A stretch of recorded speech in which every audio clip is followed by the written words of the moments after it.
Hey guys, welcome to Learn Vectors. So, physics, right? Physics is a very interesting subject with very interesting concepts, right? So, one can understand physics intuitively. Yes. Let's take a very simple example of an apple, right?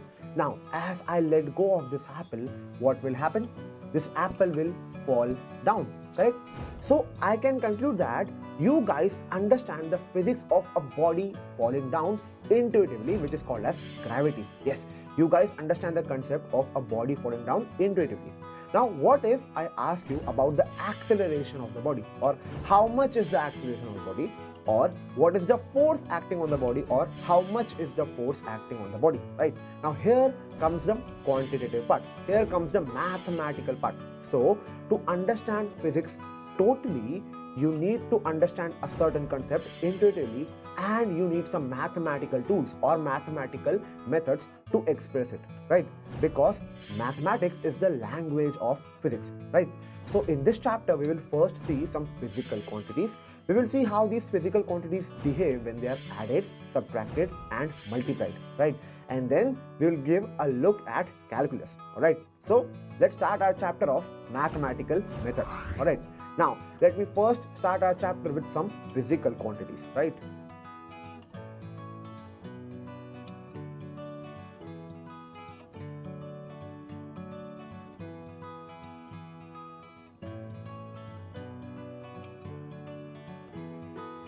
So, speed, distance, temperature, mass and volume. Here are 5 physical quantities. These physical quantities are called as scalar quantities. Yes, scalar quantities. These physical quantities are basically example of scalar quantities. So what are scalar quantities or scalars? Scalars are basically physical quantities which are described by their magnitude only. Yes, magnitude. Now let me first start with an example. We are first considering speed, right? Let's consider a body moving with a certain speed.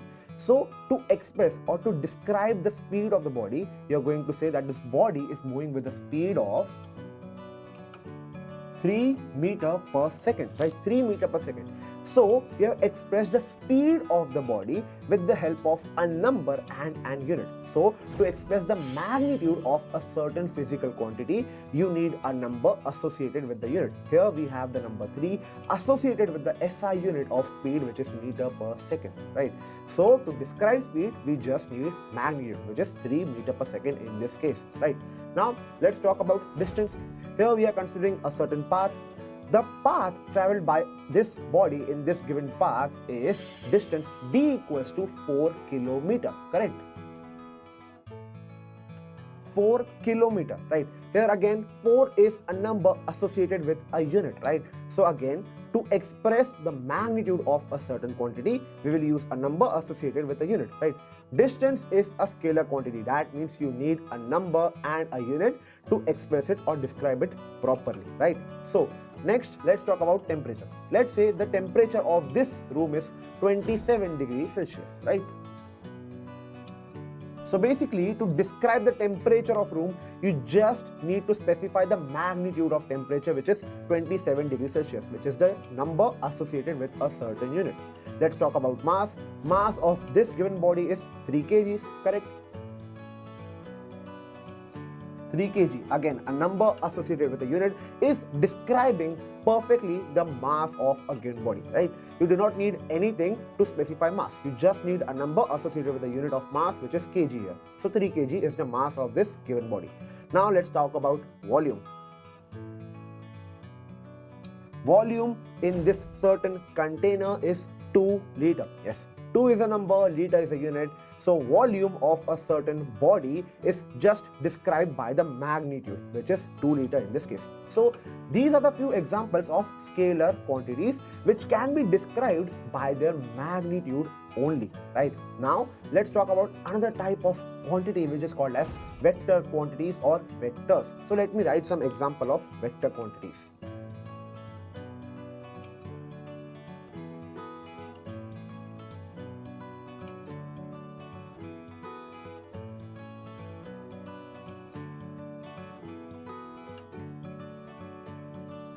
So displacement, velocity, acceleration, momentum and force are few examples of vectors or vector quantities.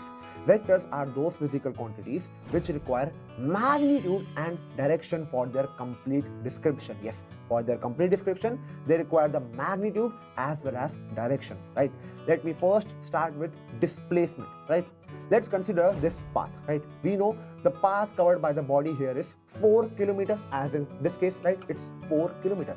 Now, displacement in terms of magnitude is defined as the shortest distance traveled between 2 points. Here the shortest distance traveled between 2 points is 1 kilometer, and the direction of displacement is specified from the first point to the last point, right? So displacement is a vector quantity. It requires magnitude and direction, right? We can say that the body is displaced by 1 kilometer in the positive x direction, right? So we have talked about displacement. Now let's talk about velocity, right? Now let's again consider a body moving with certain speed, right? Now let's talk about velocity. Now let's consider a body moving with certain speed, right? Now my first question, what is the speed of the body? You will say the speed of this body is 10 meter per second, correct? Now what if I ask you what's the velocity of the body? Now the velocity of the body is 10 meter per second, but it is moving in the positive x direction. Yes, you saw that I first described the magnitude of the body, which is the magnitude of velocity, and then I specified the direction of the velocity, which is the body is moving with 10 meter per second in the positive x direction. So this is how you completely describe velocity, with a magnitude and a direction, right? Now let's talk about force, right? Now let's consider a body on which I am applying a certain force of 10 Newton. Now you can clearly see that I am applying a force of 10 Newton in the positive x direction, because to describe force completely I need to specify magnitude and a direction, because a 10 Newton force can act in any direction. It can act in the positive y direction, it can act in the negative y direction, it can act in the negative x direction also, and the effects of all these forces will be different. So to talk about force, we have to specify the magnitude and this direction, right? So these were some examples of vectors, right? Now let's talk about vectors in detail. Now first of all, how to represent vectors graphically, right? Let's consider this arrow. This arrow here is representing a vector quantity or a physical quantity, right? Now this is the originating point of the vector, which is called as the tail of the vector, right? This is an arrow, so this point is the tail of the arrow or the tail of the vector, right? It's the originating point of the vector, right? Now this is the arrowhead or the head of the vector, right?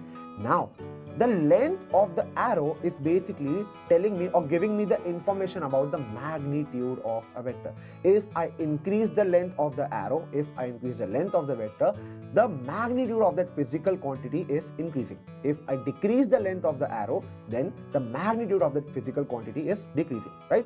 So the length of the vector is giving me the information about the magnitude of the vector, and the direction of the vector is specified with respect to a given axis, right?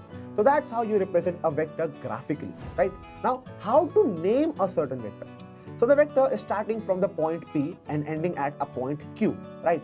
So starting point is P, ending point is Q. So I can write vector as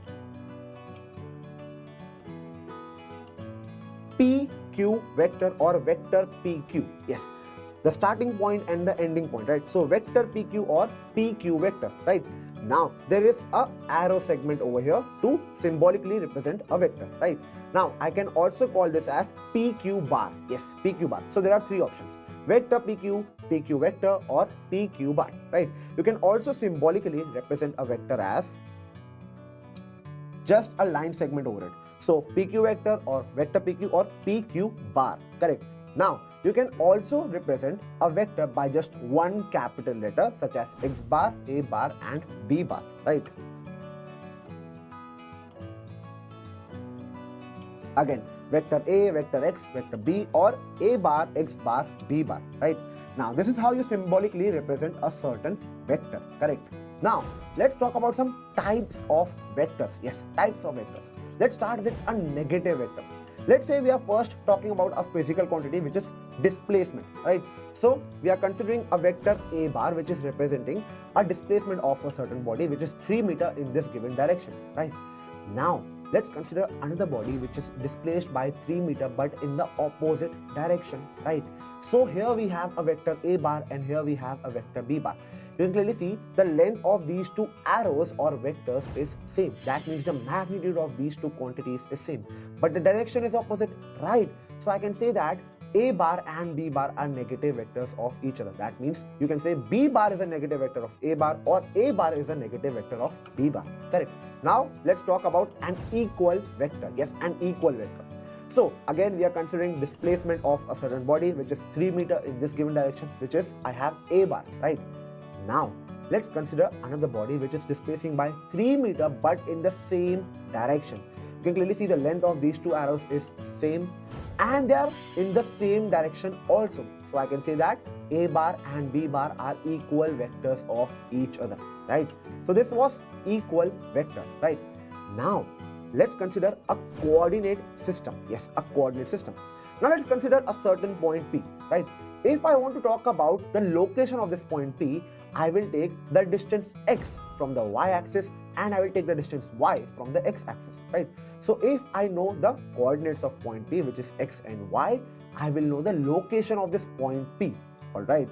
Now, this is how you find the position or location of the point P in this given coordinate system. Now we will talk about a position vector. Yes, a position vector.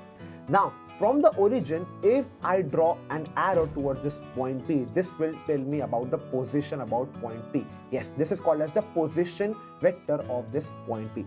Basically, it's the displacement of point P from the origin, right? So if you know the displacement of point P with respect to the origin, you know the position of point P, which is called as the position vector, right? The initial point is O and the ending point is P. So I can say R bar or vector R is equals to OP bar or vector OP, correct? So R bar is basically the vector notation that we use for position vectors. If you have several points A, B, C, D, then R1 bar, R2 bar, R3 bar, R4 bar respectively tell you about the position of the point A, B, C, D respectively, right? This was about the position vector, right? Now let's talk about another type of vector which is called as a zero vector. Yes, a zero vector. Let's consider a stationary body. Now speed of this stationary body is 0 meter per second, correct? Now what is the velocity of the body? You will say the velocity of the body is 0, right? No, your answer is wrong.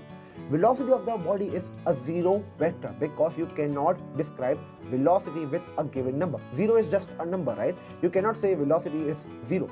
You have to say velocity is a zero vector or a null vector. Now what about the direction though? Direction can be taken arbitrarily. Yes, the answer is 0, which is important. The direction can be taken arbitrarily. So velocity is a zero vector, right? Let's consider another example. Let's say we have a body moving with constant speed, right? The speed of the body is 10 meter per second, right?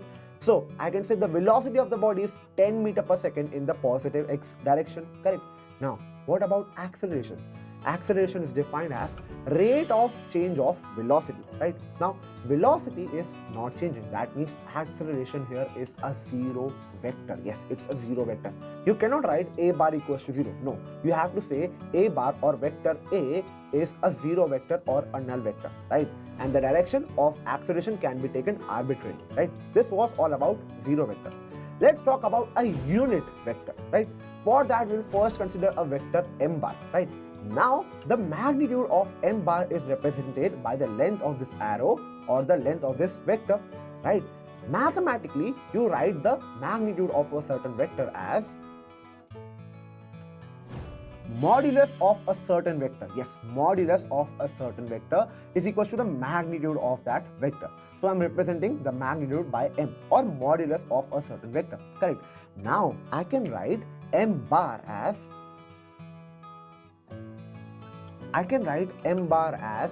m multiplied by m cap. M cap is called as the unit vector. A unit vector is basically a vector whose length is 1 or unity, right? So m cap is in the direction of m bar. So I can write m bar as the magnitude of the vector m bar multiplied by a unit vector. Yes, a unit vector again is a vector with length 1 or unity, right? It is represented by m cap, right? So m bar equals to m times m cap. Now let's consider another vector, q bar. I can also represent q bar is written as q times m cap, where q is the magnitude of the vector q bar multiplied by m cap. Again, m cap is a unit vector. So basically you can express any vector in the direction of a unit vector which is multiplied by the magnitude of that vector. So q bar or m bar is equal to the magnitude of that vector multiplied by the unit vector. Alright, now there's another type of vector which is called as resultant vector, which we'll talk about later. Alright.